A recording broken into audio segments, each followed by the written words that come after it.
Notre secours est dans le nom du Seigneur qui a fait le ciel et la terre. Je crois en l'Esprit Saint qui est Seigneur et qui donne la vie.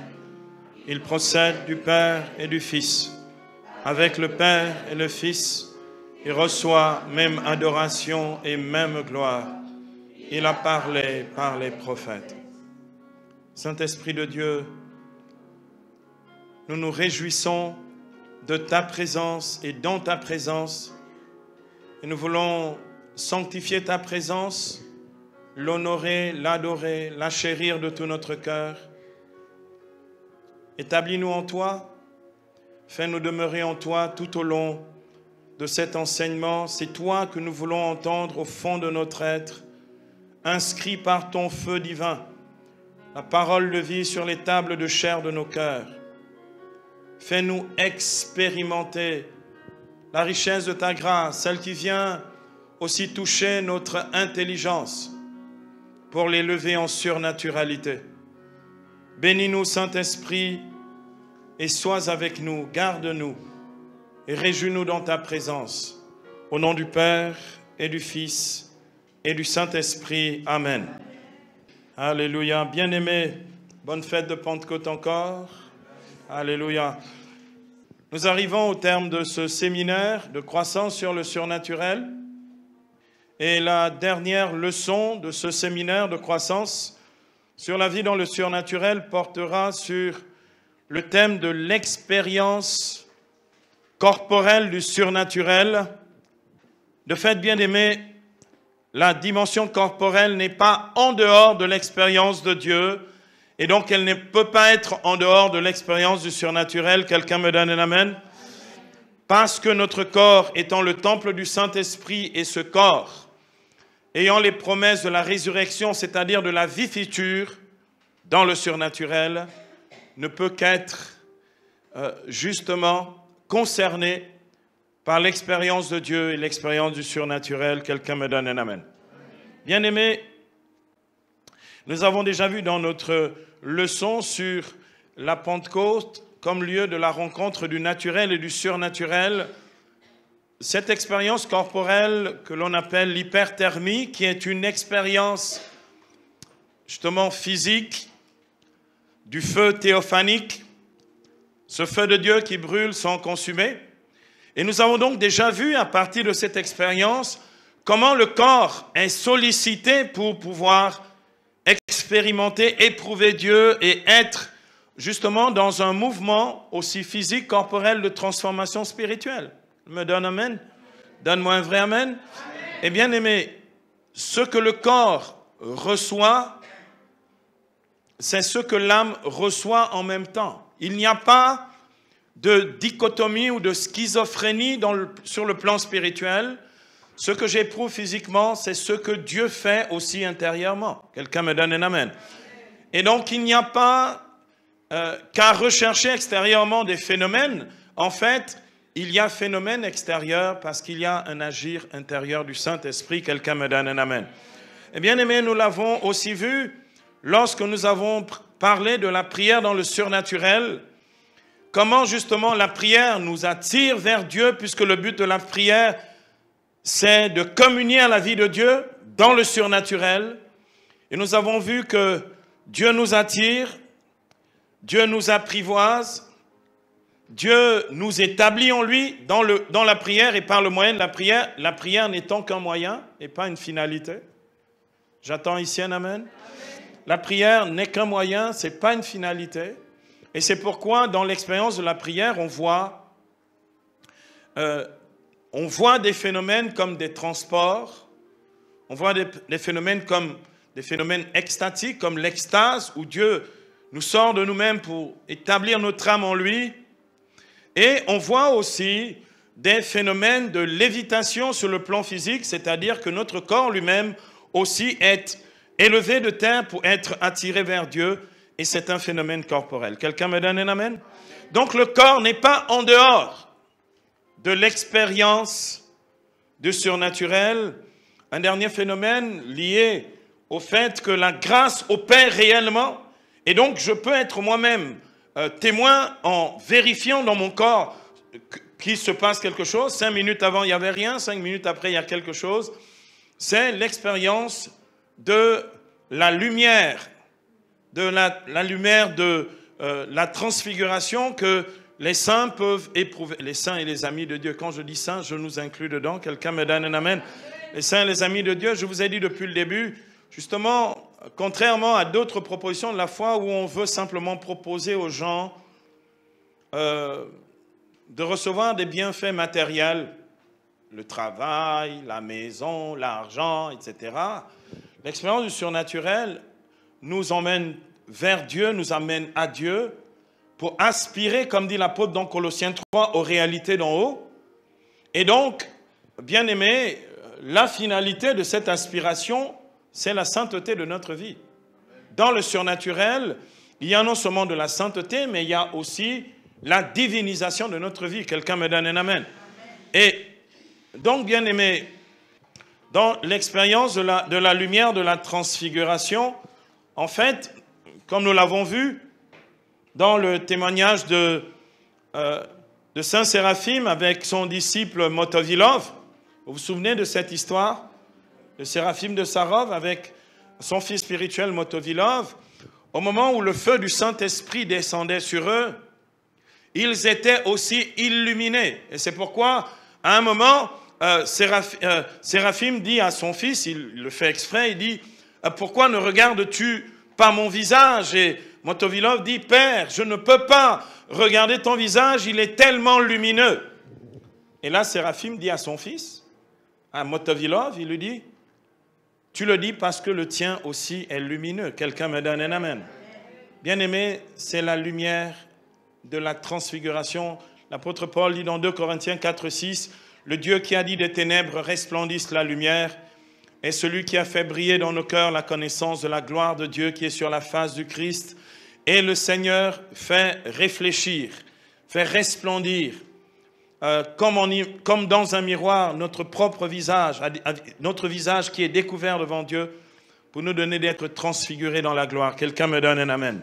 Donc le corps est sollicité. Le corps a les promesses de la vie éternelle et de la résurrection. C'est ce que nous allons découvrir dans cette ultime et 10e leçon sur l'expérience corporelle du surnaturel. À cet égard, nous avons compris que l'expérience surnaturelle n'est pas uniquement intérieure, mais aussi corporelle. Au cours de la Pentecôte de 2006, c'était ce jour-là, sur la place Saint-Pierre, à côté du pape Benoît XVI, et il avait déclaré ceci qui m'a réjoui profondément, parce que j'étais allé en pèlerinage, cette fois-là à Rome, en me disant, Seigneur, si ce que nous vivons comme expérience si puissante et corporelle du Saint-Esprit est authentique, je veux que tu parles clairement par celui qui est le magistère dans l'Église, c'est-à-dire le pape, qu'il dise si ce que nous vivons est faux ou si ce que nous vivons est authentique dans le Saint-Esprit. Voici ce qu'il a déclaré à ce moment-là. J'étais à 2 pas autour de là où est assis le pape lorsqu'il enseigne à l'extérieur sur la place Saint-Pierre. Et le pape Benoît XVI disait ceci, « L'Esprit Saint œuvre de façon corporelle, il n'œuvre pas seulement subjectivement ou spirituellement. » Quelqu'un me donne un amen. Il œuvre de façon corporelle. Et bien aimé, ce que nous allons apprendre, découvrir et approfondir ici cet après-midi est d'une grande importance pour l'expérience de Dieu. De fait, comme je l'ai déjà signalé, l'apôtre Paul nous enseigne que notre corps est le temple du Saint-Esprit. Dans 2 lieux, dans 1 Corinthiens chapitre 3, versets 16 et 17, et dans 1 Corinthiens 6, verset 19, où il dit clairement, « Ignorez-vous, ignorez-vous. Et vous ne devez pas donc l'ignorer que votre corps est un temple et que l'Esprit de Dieu habite en vous. » Quelqu'un me donne un amen. Paul va loin parce qu'au verset 17, 1 Corinthiens 3, 17, il dit « Celui qui détruira ce temple, Dieu le détruira. Et ce temple est saint. Et ce temple, c'est vous. » Quelqu'un me donne un amen. Bien-aimé, qui détruit le temple, qui détruit notre corps? C'est celui que Paul, dans 1 Corinthiens 15, appelle le dernier ennemi qui est vaincu, c'est-à-dire la mort. C'est lui qui détruit le temple. C'est lui qui détruit le corps. Ce corps qui a les promesses de la résurrection. Et Paul dit, celui qui détruira ce temple, Dieu le détruira, parce que ce temple est saint. Il est sacré, c'est vous. Et c'est pourquoi le Christ a détruit le pouvoir de la mort. Quelqu'un me donne un amen. C'est pourquoi, dans l'expérience du surnaturel, comme nous allons le voir un peu plus loin, le Seigneur donne prophétiquement le témoignage de corps incorrompus après la mort. Bien-aimé, donc le surnaturel ne s'arrête pas avec la mort.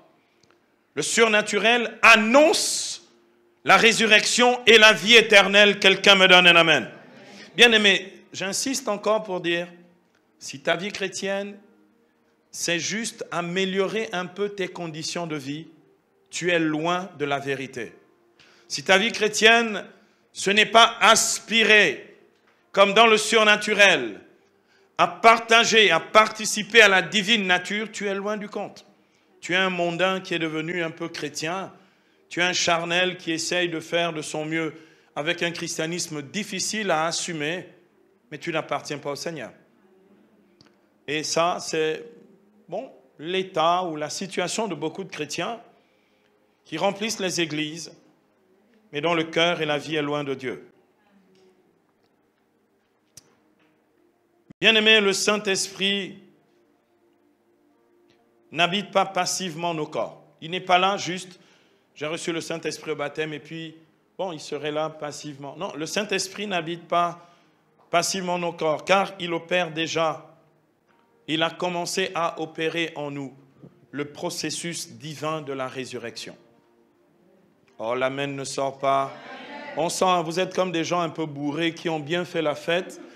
Et c'est vrai que Pentecôte, ça a été une méga ivresse du Saint-Esprit. Donc les gens sont encore, tu as des gens, la voix ne sort plus, Peggy, ça ne sort plus, elle est tellement fatiguée, tu as Marie-Estelle, ça sort comme ça peut. On est tous un peu bourrés. Hier, moi, j'étais KO. Hein. L'enseignement d'hier, c'était une vraie épreuve. Alléluia. C'était une vraie épreuve. Mais écoutez, c'est ça, l'ivresse du Saint-Esprit. Donc, bien aimé, on va être encore beaucoup plus bourré, vous n'imaginez même pas comment. Alléluia, parce que quand il commence, ça ne s'arrête pas. Bien-aimé, l'apôtre Paul déclare dans Romains 8, verset 11. Romains 8, verset 11. Cette vérité pascale dans notre propre chair. Si l'esprit de celui qui a ressuscité Jésus-Christ d'entre les morts habite en vous. Et bien-aimé, j'ai envie de poser une question. Est-ce qu'il habite en nous? Est-ce qu'il habite en nous? Voilà la bonne nouvelle. Si l'esprit de celui qui a ressuscité Jésus-Christ d'entre les morts habite en vous, celui qui a ressuscité Christ d'entre les morts donnera aussi la vie mortelle grâce à son esprit qui habite en vous. La vie à vos corps mortels. Donc il y a une œuvre du Saint-Esprit pour nos corps mortels. Pour les rendre immortels. Quelqu'un me donne un amen. Retekeba. Bien-aimé, l'Esprit vivifie notre corps par la grâce de la résurrection. Et cette vivification corporelle par le Saint-Esprit, bien-aimé, change aussi notre manière d'être. Alors, je me souviens, il y a maintenant 2 ans, nous avons eu un séminaire sur la marche dans le miraculeux, n'est-ce pas, maman Gabi? La marche dans le miraculeux. Et puis je me souviens, il y en avait qui... autour de moi, j'avais trop de gens qui disaient « Ah non, j'ai envie de prendre du poids », d'autres qui disaient « Non, j'en ai trop, j'ai envie d'en perdre. » Je leur ai dit, le Saint-Esprit qui habite ce temple sait comment aussi faire de la chirurgie esthétique. Il peut améliorer le corps. Quelqu'un me donne un amen? Donc, j'ai vu des gens qui, parce qu'on avait fait par palier, vous savez, il ne faut pas trop abuser avec ces choses-là non plus. J'ai dit, ceux qui veulent prendre 2 kilos, levez une main. Puis ceux qui ont voulu prendre 2 kilos, tu peux lever la main, tu les auras. Je te dis bien, au nom de Jésus, tu les as. Amen. Et donc, 2 kilos, tu les as aussi au nom de Jésus. Toi, tu as 5. Tu demandes 4, mais reçois 5. Et donc, on faisait par palier. Donc, il y en avait qui avaient demandé 2 et qui recevaient 2 kilos. Et puis ensuite, 5 kilos. Et puis il y en a qui en recevaient, et puis il y en avait qui étaient allés jusqu'à 10 kilos. Il y a eu de longs bons points dans nos assemblées. Quelqu'un me donne un amen. Il y a même des gens qui ont dit que c'était devenu un peu trop. C'était parti dans l'abus, n'est-ce pas? Alléluia. Et puis des personnes qui ont voulu en perdre. Tu vas en perdre 5, toi tu vas en perdre 2 et ça va être bien. Bon, tu vas en perdre 2 aussi. Bien aimé, je le dis. Bon, prends-en 5, perds 5, tu seras bien après. Alléluia, bien aimé. Ce que je vous dis ici, c'est réellement ce qui est en train de se produire dans nos corps. Après, vous faites comme vous voulez. Vous êtes au bon endroit. Alléluia. Donc, bien aimé, le Saint-Esprit agit corporellement, mais réellement corporellement. Et quand il agit corporellement, quand il agit corporellement, il fait en sorte que le corps réellement reçoit les effets de la grâce. Et bien aimé, ça va très très loin parce que le corps qui est habité, rempli du Saint-Esprit, est un corps qui doit aussi manifester l'action divine du Saint-Esprit. Notre corps peut donc, de ce fait, expérimenter certains effets de la résurrection, comme on peut le voir dans l'expérience du surnaturel chez les saints et chez les amis de Dieu.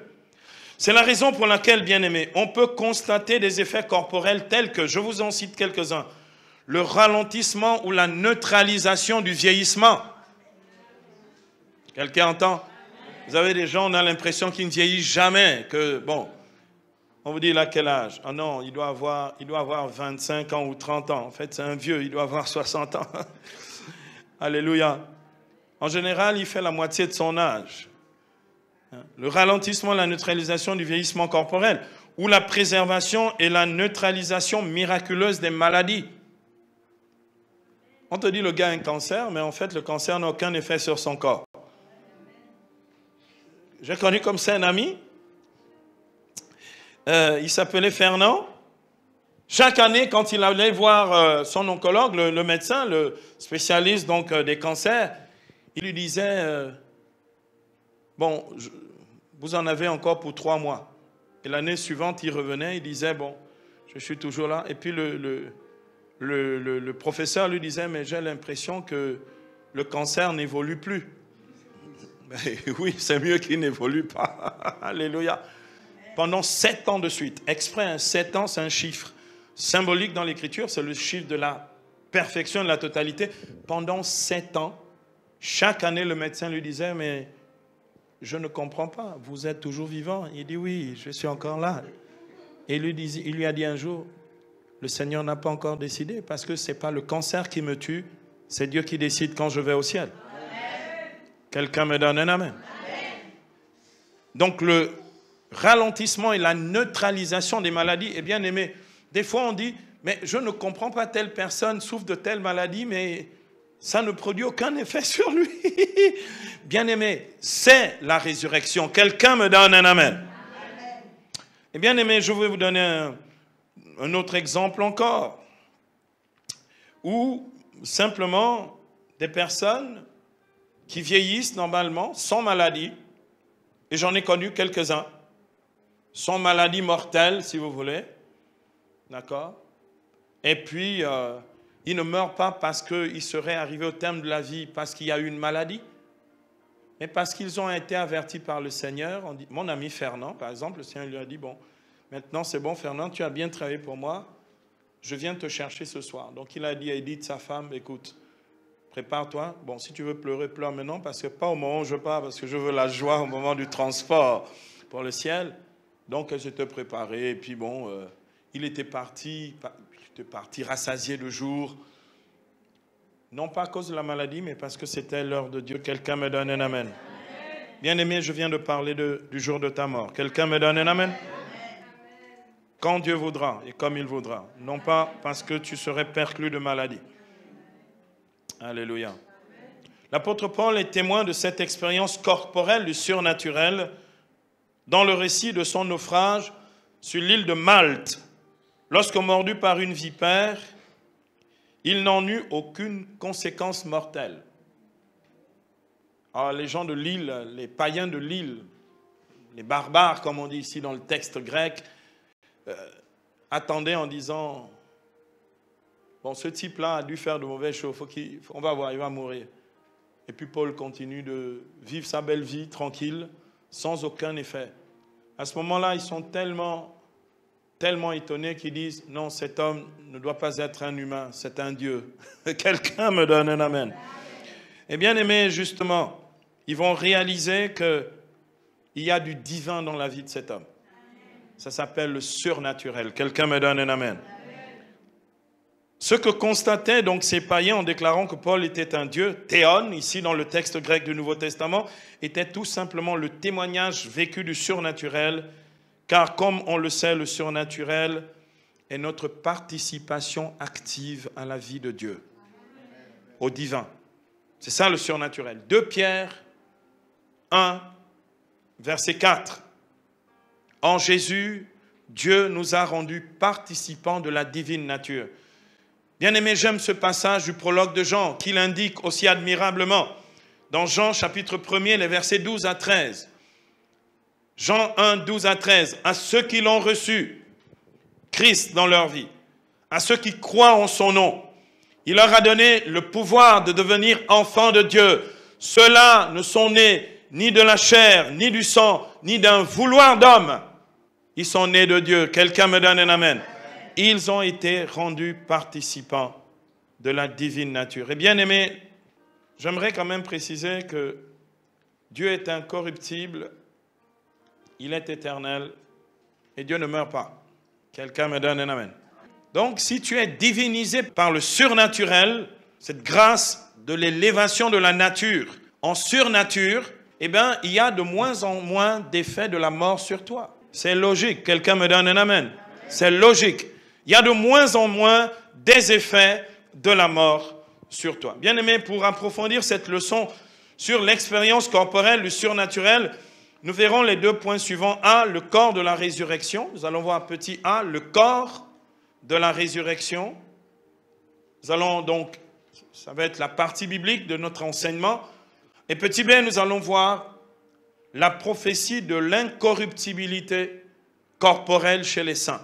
La prophétie de l'incorruptibilité corporelle chez les saints.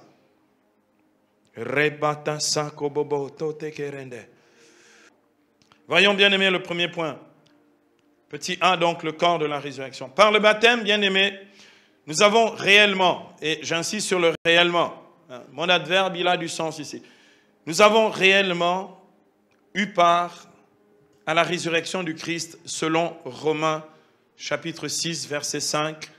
Nous avons été ensevelis avec lui dans la mort pour que, comme le Christ est ressuscité des morts, nous menions une vie nouvelle. Comme il est ressuscité, nous pareillement, pour que nous puissions mener une vie nouvelle, non plus comme avant la résurrection, mais une vie après la résurrection. Parce que nous y avons part. Quelqu'un me donne un amen. Paul dit en effet que nous sommes ressuscités avec le Christ dans Colossiens 3, verset 1. Désormais, vous êtes ressuscités avec le Christ. C'est pourquoi il nous dit de rechercher les choses d'en haut. Parce que notre cité est là-haut. Et bien aimé, pour vivre là-haut, dans la cité céleste, il faut avoir un corps glorieux. Donne-moi un amen. Si tu veux entraîner la carcasse d'ici là-bas, ça ne monte pas. Ça ne monte pas. Il faut un corps glorieux. Alléluia. Bien aimé, nous avons donc part à la résurrection. Comme nous l'avons déjà vu dans l'introduction de cette leçon, c'est l'œuvre du Saint-Esprit qui a ressuscité Jésus d'entre les morts et qui vivifie aussi nos pauvres corps mortels. Romains chapitre 8, verset 11, que j'ai déjà cité, si l'Esprit de celui qui a ressuscité Jésus d'entre les morts habite en vous, celui qui a ressuscité Christ donnera aussi la vie à vos pauvres corps mortels grâce à son Esprit qui habite en vous. Quelqu'un me donne un amen? Amen. Cette œuvre de vie ou de surabondance de vie, parce que Jésus dit dans Jean 10, 10, je suis venu pour que vous ayez la vie et la vie en surabondance, c'est-à-dire la vie qui va au-delà de la mort, La surabondance de la vie, bien-aimé, ce n'est pas juste avoir une vie un peu dans l'opulence. La surabondance de la vie, c'est la résurrection. Et notre corps est concerné. Quelqu'un me donne un amen. Il est venu pour que nous ayons la vie et la vie en surabondance. Et nous devons véritablement nous attacher, bien-aimés, à cet enseignement de la foi, parce que sinon, et nous nous rendons compte, et trop souvent, nous réduisons notre foi, ou nous ramenons notre foi, juste à avoir une vie un peu bien, pour arranger un peu la vie. Bien-aimés, le Seigneur a davantage pour nous. Apparemment, le davantage là ne t'intéresse pas. J'attendais un amen qui n'arrive pas. Il est loin l'amen, hein. Je pense qu'il doit être à Ovendo. Il a du mal à arriver ici. Dieu veut davantage pour nous. Amen. L'apôtre Paul témoigne de cette expérience que lorsque sur l'île de Malte, comme je l'ai déjà signalé, il sera mordu par un serpent. Voici le récit de Luc dans les Actes des Apôtres. Dans Acte 28, les versets 1 à 6. C'est le passage que nous allons regarder maintenant attentivement. Actes des Apôtres, chapitre 28, versets 1 à 6. La parole déclare, une fois sauvé, c'est Luc qui raconte, hein, il fait partie de l'expédition du voyage, ils ont fait naufrage, un peu après l'île de Crète, ils se sont retrouvés complètement emportés jusqu'à Malte. Il dit, une fois sauvés, nous apprîmes alors que l'île s'appelait Malte. Les barbares nous témoignèrent une humanité peu commune, car ayant allumé un grand feu, ils nous recueillirent tous à cause de la pluie qu'il faisait et du froid. Or, Paul, ayant ramassé des broussailles en quantité et les ayant mis sur le brasier, une vipère, on sait que c'est mortel, hein? C'est dangereux, c'est venimeux, c'est mortel. Une vipère que la chaleur en fit sortir s'attacha à sa main. En voyant la bête qui pendait à sa main, les barbares se dirent les uns aux autres, sans aucun doute cet homme est un meurtrier, car après qu'il a été sauvé de la mer, la justice ne l'a pas laissé vivre. Bon, c'est comme ça qu'on dit dans les villages, hein. Il est mort, il a été... Bon, le serpent l'a piqué, ça veut dire que vraiment, il faisait de mauvaises choses dans le village. On entend ça chez nous aussi. Donc les païens pensent comme ça. Verset 5. Lui, cependant, secoua la bête dans le feu et n'en ressentit aucun mal. Eux s'attendaient à le voir enfler ou tomber mort subitement, mais après avoir longtemps attendu, voyant qu'il ne lui arrivait aucun mal, ils changèrent d'avis. Alléluia. Ils changèrent d'avis et ils disaient, c'est un Dieu. Alléluia. Le corps de gloire. Quelqu'un me donne un amen. Le corps de gloire, le corps de la résurrection. Le corps qui ne se laisse corrompre par rien. Le corps qui ne se laisse même pas empoisonner par le venin d'un serpent. Quelqu'un me donne un amen. Comme on peut le constater ici, bien-aimé, Paul est préservé du venin mortel de cette vipère parce que son corps ne l'absorbe pas. Quelqu'un me donne un amen. Je sais, vous avez tous peur des serpents. Il faudrait voir, dès que débarque un serpent, même ceux qui avaient du mal à courir au lycée, vous savez, vous vous souvenez, ceux qui avaient demandé des dispenses au lycée, d'accord, deviennent les plus grands sprinteurs du quartier.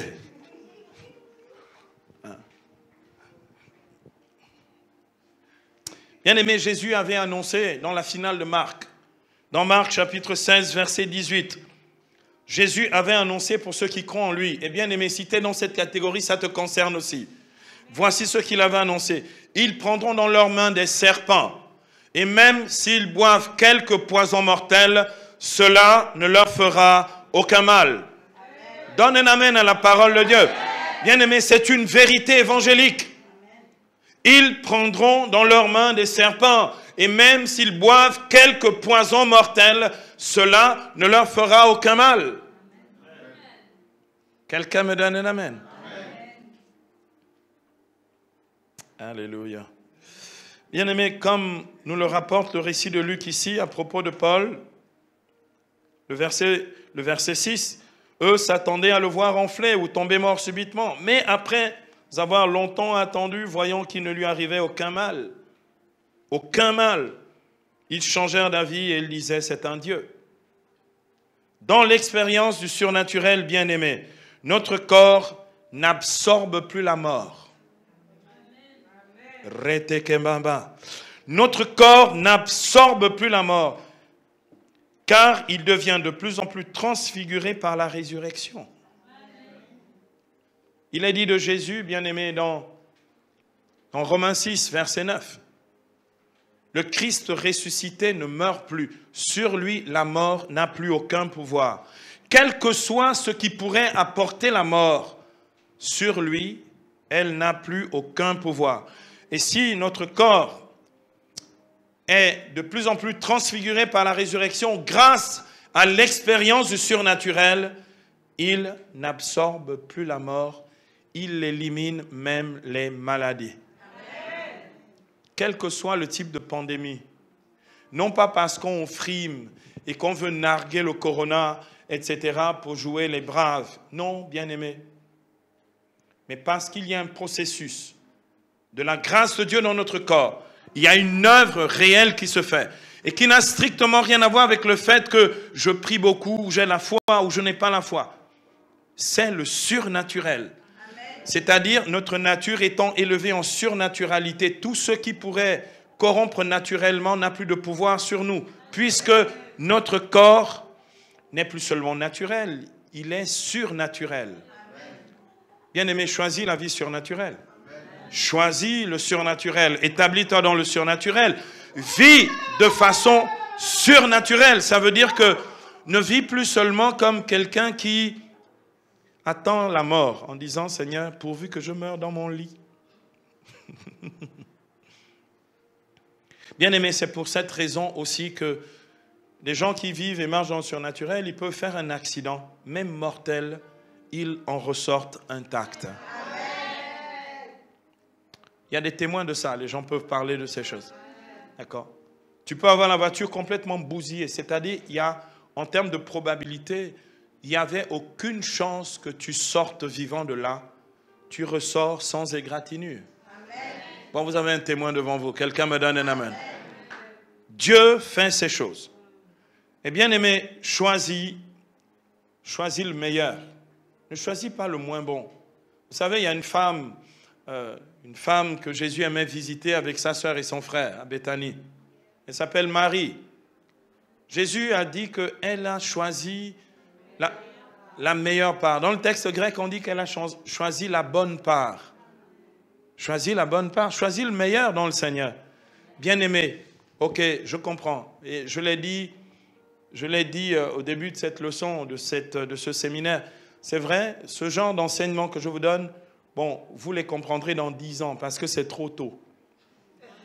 Pourquoi c'est trop tôt? Non, parce que vous devez d'abord régler tous les problèmes humains, matériels. Le mariage, les enfants, travailler, gagner de l'argent, d'accord? Faites d'abord ça. On parlera du surnaturel un jour, hein? Bien aimé, le problème, c'est que la vie n'attend pas et tu peux partir n'importe quand vers le Seigneur. Seras-tu prêt? Seras-tu prête? La seule chose qui me rend prêt pour le ciel, parce qu'elle me fait déjà vivre le ciel sur la terre, c'est la vie dans le surnaturel. Amen. Tu n'emporteras rien au ciel. Tu n'emporteras que toi-même. Fais le choix du surnaturel. Quelqu'un me donne un amen. Amen. On te dira sans doute autre chose dans les églises. On te dira non, tu sais, si tu veux être considéré, que les gens te remarquent, il faut quand même que tu aies aussi une maison, une voiture. Bon, fais aussi des enfants parce que sinon on ne va pas te considérer dans ta famille, dans le quartier. Bien-aimé, tu peux avoir tout ça et rater quand même ta vie et rater le ciel. Réussir le ciel sur la terre en vivant dans le surnaturel. Quelqu'un me donne un amen. Bien-aimé, je n'ai pas dit qu'il faut foirer le reste. Je n'ai jamais dit qu'il faut foirer le reste. Bien-aimé, moi, je fais tout avec excellence. J'essaie d'exceller dans tout ce que je fais. Mais dans tout, pour que mon Dieu soit honoré. Mais je n'oublie jamais que ma vie est faite pour Dieu et non pas pour les choses qu'il me donne. Quand tu donnes un amen, l'après-midi, donne un vrai amen. N'oublie pas le but. N'oublie pas le but. Bien-aimé, à propos du corps dans la résurrection, Paul déclare dans 1 Corinthiens 15, 42 à 44, 1 Corinthiens chapitre 15, les versets 42 à 44, l'apôtre Paul déclare ceci: il en est ainsi pour la résurrection des morts. Semé corruptible, c'est-à-dire un corps qui peut se corrompre, pourrir, etc. Semé corruptible, on ressuscite incorruptible. Quelqu'un me donne un amen. Semé méprisable, on ressuscite dans la gloire. Semé dans la faiblesse, on ressuscite plein de force. Semé corps animal, on ressuscite corps spirituel. Quelqu'un me donne un amen. Bien-aimé, c'est le processus de la résurrection dans notre corps. Dieu veut nous libérer et éliminer de nous, de notre corps, la corruptibilité, le mépris, la faiblesse, l'animalité, parce que nous ne sommes pas des animaux, nous sommes des esprits incarnés. La Bible déclare dans Genèse, chapitre 1er, verset 26, que l'homme est à l'image et à la ressemblance de Dieu. Homme et femme, il est créé à son image. Et bien aimé, ce n'est pas pour pourrir à la fin. Quelqu'un me donne un amen. C'est pour ressusciter. Le psaume 16 dit: tu n'abandonneras pas mon âme à la mort. Et tu ne laisseras pas ton ami voir la corruption. Quelqu'un me donne un amen. Bien-aimé, ce n'est pas pour la pourriture. C'est pour la gloire. Nous devons donc croire, bien-aimé, à cette vérité divine qui nous donne déjà une forme d'anticipation du corps glorieux que nous revêtirons à la résurrection finale au dernier jour. De temps en temps, le Seigneur nous fait la grâce d'être témoins de retour à la vie, des formes de réanimation qui témoignent et qui prophétisent la résurrection au dernier jour. Mais ce n'est pas encore ça, parce que la résurrection au dernier jour, c'est, puisque notre âme ne se décompose pas, elle est immortelle, il s'agit de la résurrection corporelle, où notre corps, désormais glorieux, retrouvera notre âme spirituelle et immortelle pour que nous puissions régner avec Christ dans les cieux. Quelqu'un me donne un amen. Bien-aimés, voyons le deuxième point à présent, petit b, la prophétie de l'incorruptibilité corporelle chez les saints. La prophétie de l'incorruptibilité corporelle chez les saints. Bien-aimés, ce dont on parle ici, c'est pas de la mythologie, c'est pas des histoires qu'on raconte juste pour essayer de faire plaisir aux chrétiens, de leur dire, il y a de l'espoir quand même les amis, il y a un peu d'espoir. Non, bien aimé, on est au-delà de ça, on est dans le réel. Je dis bien, on est dans le réel de la vie. Et c'est dans ce réel de la vie, dans un instant par exemple, dans les prières que je vais faire, je vais prier pour deux choses. Je vais prier pour, en fait, une neutralisation ou un ralentissement du vieillissement dans le corps. Amen. Je vais prier pour la neutralisation des maladies dans le corps. Bon, c'est le surnaturel. Mais ça, c'est valable comme aussi la résurrection corporelle au dernier jour. Alléluia. Amen. Bien aimé, et ça, c'est du concret. Je veux dire, c'est du concret. C'est-à-dire, tu es malade, mais bon, il n'y a rien. On attend toujours que ça se passe et ça ne se passe pas, etc. Donc c'est concret, c'est pas imagé, d'accord? Je connais quelqu'un qui est né avec de la drépanocytose, d'accord? Bon, on a pronostiqué des tas de choses sur la personne depuis, mais entre-temps, la personne a fait l'expérience du Saint-Esprit, mais dans toute sa puissance et sa grâce. La maladie est neutralisée dans son corps. Quelqu'un me donne un amen? Vous savez qu'il y a des paliers, il y a des âges où on dit à cet âge, si tu avant cet âge, il y a des risques que tu ne passes pas l'âge, etc. J'annonce qu'elle mourra à 81 ans. Amen. Et c'est une prophétie. Amen. Et si Dieu veut, il pourra allonger. Pourquoi je dis 81 ans? Parce qu'il paraît que les plus vigoureux meurent à 80 ans. Donc en fait, j'annonce qu'elle va dépasser les 80 ans. Quelqu'un me donne un amen. C'est une elle, donc je dis ça comme ça. Elle va dépasser les 80 ans. Et elle est au courant qu'elle va dépasser les 80 ans. Alléluia. Dieu neutralise par le surnaturel les maladies dans notre corps. Ah, je voulais annoncer aussi, ceux qui entendent et qui suivront sur notre chaîne YouTube ce que je suis en train de dire ici, il y a aussi des maladies de la peau qui vont se résorber. Parce que ça fait partie du corps. Il y a des maladies musculaires qui vont aussi se résorber. Et au moment où je parle, qui sont en train de se résorber. On n'a pas besoin de faire une prière, hein. Nous sommes plongés dans le surnaturel là. Il y a des organes qui ont été atteints, par exemple des organes qui souffrent, particulièrement dans le ventre. Des organes qui vont se refaire, se reconstituer par la résurrection. Pas au dernier jour, hein, avant. Vous savez, Marthe, au moment où Jésus va ressusciter Lazare, Marthe dit à Jésus, « Seigneur, je sais qu'il ressuscitera au dernier jour. » Jésus dit, c'est pas au dernier jour. Moi, je suis la résurrection et la vie. Quelqu'un me donne un amen. Bien aimé, il y a un processus de Dieu qui va s'intensifier dans ton corps maintenant. Amen. Il s'agit donc surtout du témoignage de l'incorruptibilité que l'on voit dans la vie de nombreux saints et amis de Dieu qui témoignent de la vérité du surnaturel dans le corps ou dans leur corps. Bien aimé, la liste serait longue. Hier soir, j'ai passé le temps à regarder. Il y a, je ne sais pas combien de centaines et de centaines, après leur mort, ont gardé un corps absolument incorrompu. Vous donnez seulement la liste de ceux que moi j'ai rencontrés, ceux que j'ai vus avec mes propres yeux. Comme ça, au moins, vous avez un témoin oculaire. Je vous souhaite de les voir un jour, de voir concrètement. Je vous donne ma liste à moi, de ceux que j'ai croisés, hein, en France et en Italie. Mais avant, j'aimerais ajouter une petite chose.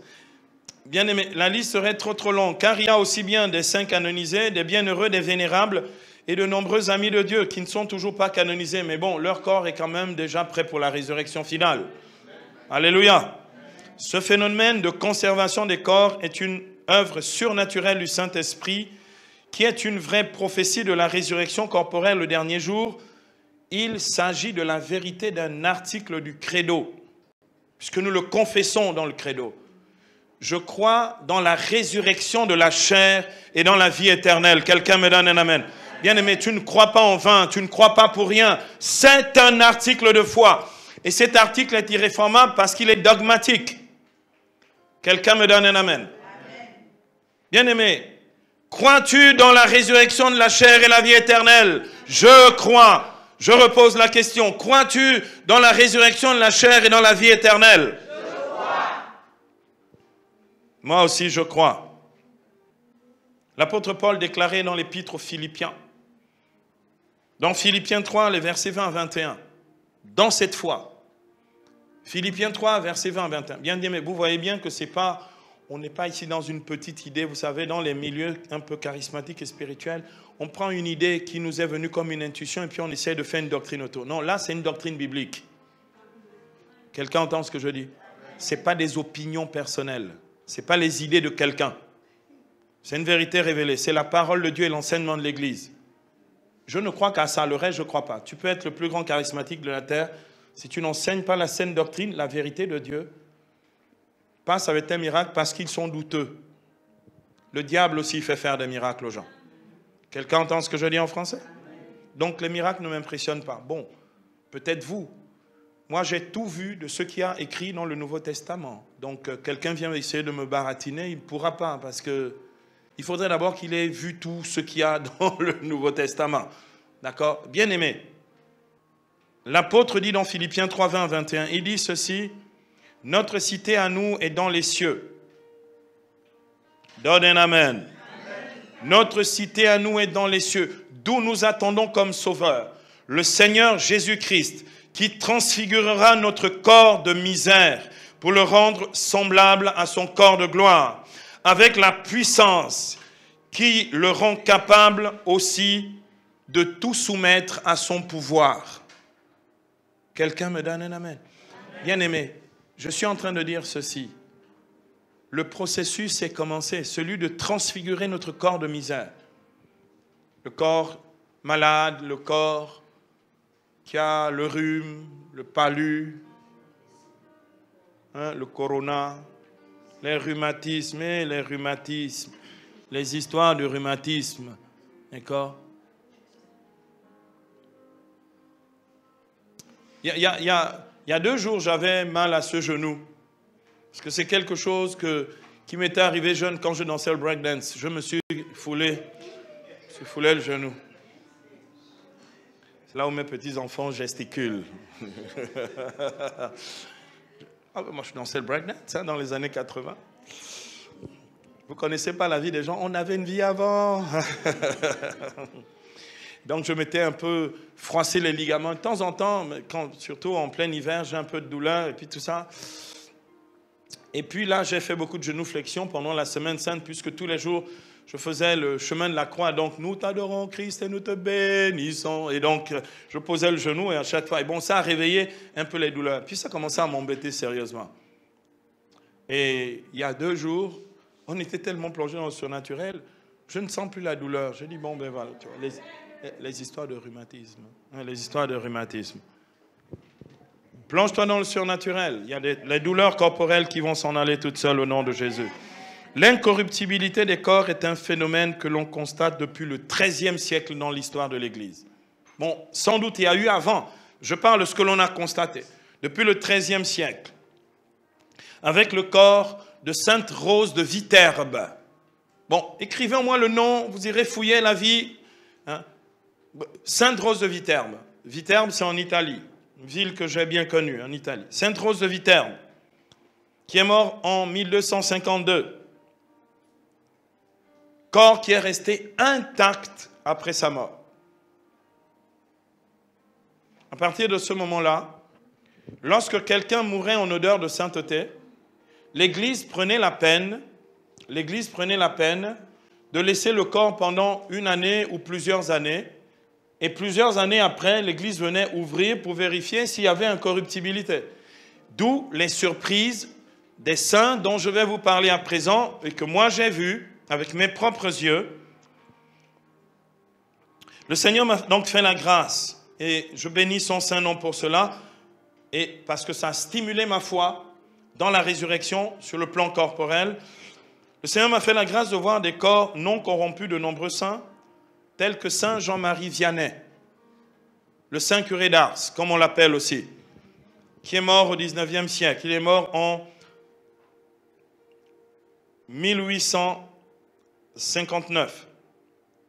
Je suis arrivé à Ars, je me suis assis, j'étais dans la nef de l'église, j'étais assis. En fait, j'étais à côté j'étais à côté de la châsse du saint. Moi, je regardais le Saint-Sacrement, en général, quand j'arrive dans une église, je suis focalisé directement sur le Seigneur. Bon, d'autres vont dans les à côté. Moi, je vais droit. Mais j'étais assis, en fait, à côté du corps du Saint. Je ne savais pas. Je me retourne, je vois le corps d'un vieil homme, intact, avec les cheveux et tout, les mains, la peau, etc., etc. Un peu vieilli, mais lui, intact, incorrompu. Je crois dans la résurrection de la chair. Quelqu'un me donne un amen. C'est l'un de ceux que j'ai vus. Donc le Saint curé d'Ars, c'était un grand prêtre, un prêtre vraiment. Il a été justement nommé le saint patron de tous les curés du monde. Parce que c'était vraiment un curé absolument exemplaire. Bon, sa vie s'était remplie du miraculeux. Il avait le charisme de connaissance immédiate. Tu venais te confesser, si tu avais oublié des choses, lui te les rappelait pour que tu les confesses. Quelqu'un me donne un amen. Bon, il y a certains prêtres, c'est sûr, quand tu vas te confesser, vérifie bien que tu as bien fait ton acte ton examen de conscience parce qu'il ne faut pas oublier quelque chose. Quelqu'un me donne un amen. Puis il y en a qui n'oublient pas mais qui ne disent pas. Si tu tombes sur Saint Jean-Marie Vianney, il va te dire, écoute, tu vas la nuit dernière à tel endroit. Tu te souviens du truc que tu as fait, n'est-ce pas, non? Voilà. J'en ai vu une autre, très connue, très populaire. une grande amie à moi. Sainte Rita de Cachia. En 2000, je suis allé à Cachia, j'ai marché longtemps. C'était une galère. C'était un voyage trop galère pour arriver. Pour avoir le bus, c'était une grande affaire. Je m'étais dit, bon, je vais commencer à marcher et je trouverai le bus devant. C'était une galère. J'étais avec une sœur. On a galéré pour y arriver, mais la consolation en y arrivant, c'est que Sainte Rita était là, en chair et en os. Et elle nous attendait. Quelqu'un me donne un amen. Elle vivait au XVe siècle. Elle est morte en 1457. Je vous donne exprès le temps dans l'histoire, pour que vous voyez bien la durée dans le temps. Comment c'est possible que quelqu'un qui meurt en 1457 continue d'avoir son corps incorrompu? Je crois dans la résurrection de la chair. Amen. Sainte Bernadette Soubirous. Ça vous dit quelque chose? Celle qui a vu la Vierge Marie et à qui la Vierge a révélé qu'elle était l'Immaculée Conception. Nous l'avons déjà rencontrée ici. Lorsque nous avons parlé du sens surnaturel de la foi, Bernadette Soubirous, elle n'a pas fait grand-chose dans sa vie. Elle a rencontré la Vierge. Elle est allée à Nevers en France. Elle est rentrée dans un couvent. Elle menait une vie normale, apparemment, une vie dans le surnaturel. Elle disait qu'elle était comme un balai que l'on met derrière la porte, qu'on ne voit pas. Et comme elle vivait en Dieu, Dieu la voyait, d'accord? Elle est morte en odeur de sainteté. Et Bernadette Soubirous, que j'ai vue en chair et en os, a son corps incorrompu. Quelqu'un me donne un amen. Elle est morte en 1879. Lors de mon premier voyage en France, en 1987, je suis allé prier à Paris dans un endroit très fréquenté par les Parisiens, qui est la chapelle de la Médaille miraculeuse. Un lieu d'apparition de la Vierge au cœur de Paris, à la rue du Bac. Et quand je suis rentré dans cet endroit, la sœur qui avait ces apparitions, Sainte Catherine Labouret, était là, bien en chair et en os, corps incorrompu. Quelqu'un me donne un amen.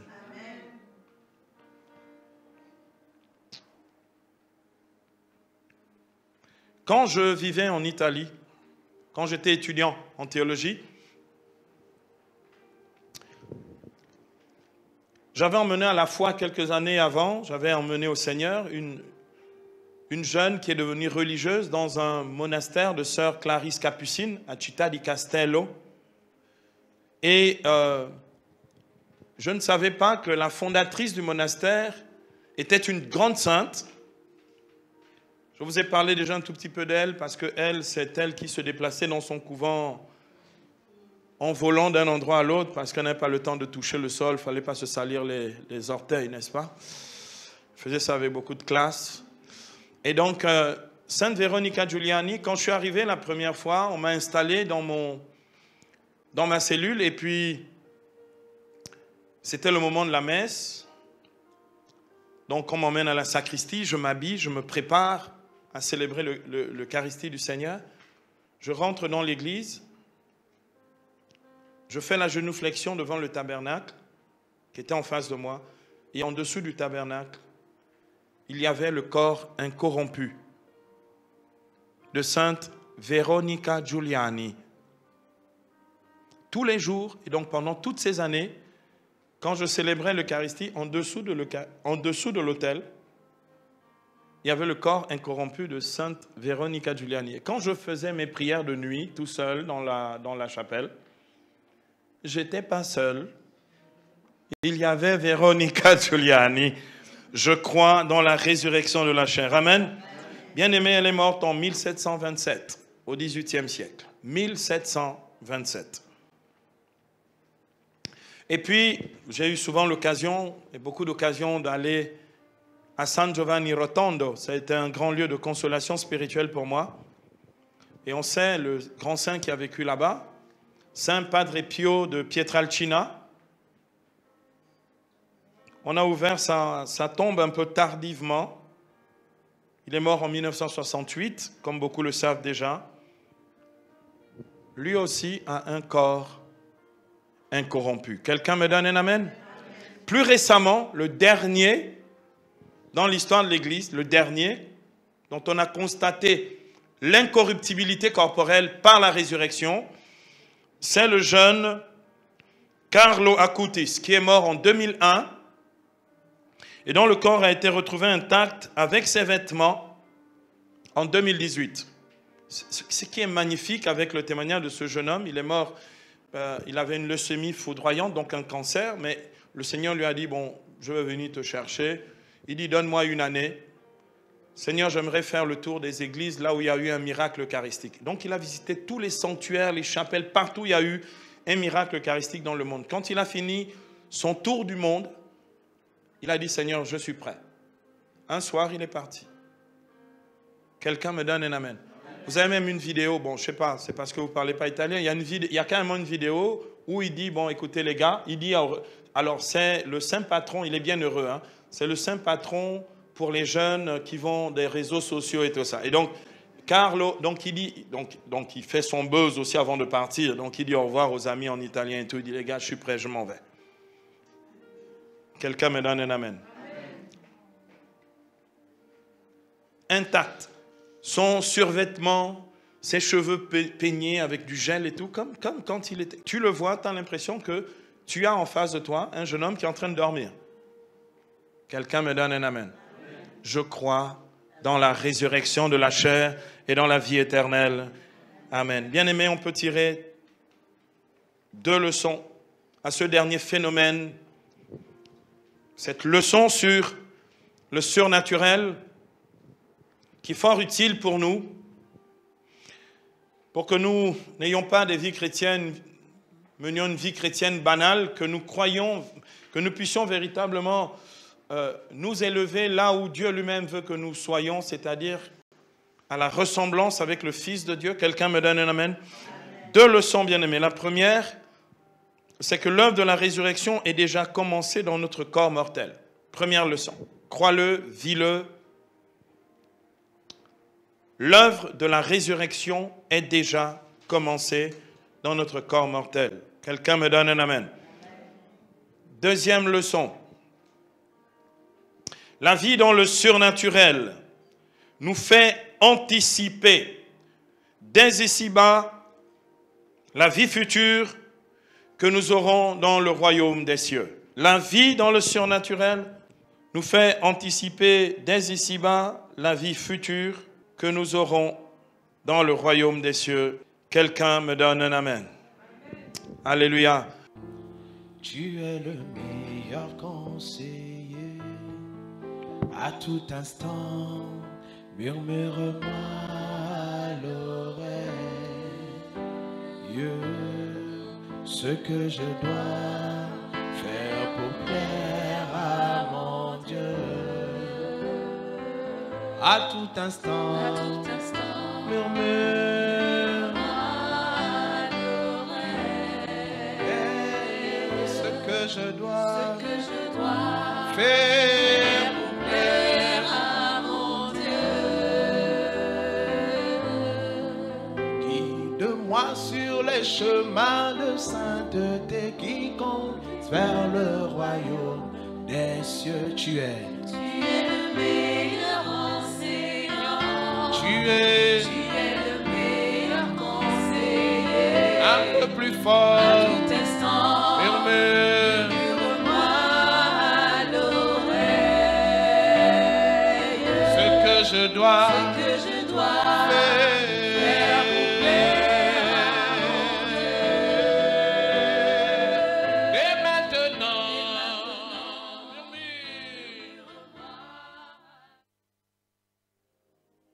Seigneur mon Dieu, libère le Saint-Esprit sur nous.